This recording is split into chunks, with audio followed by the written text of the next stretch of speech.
Hello dear students, how are you? I hope you all are doing well.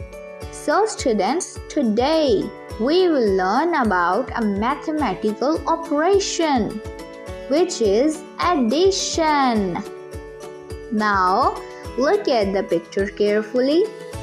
Ali is in a garden. There are trees of apple and mangoes. He wants to pluck some apples and mangoes. He plucks 2 apples and 3 mangoes and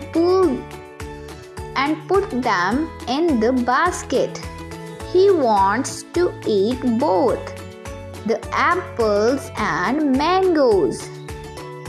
So now count how many apples and mangoes Ali has in the basket.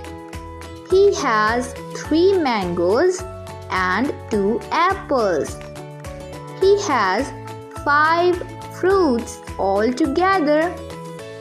We say that 3 and 2 makes 5.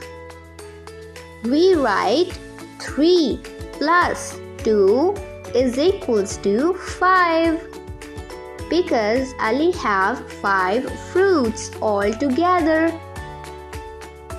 So students, keep learning and keep growing. See you soon.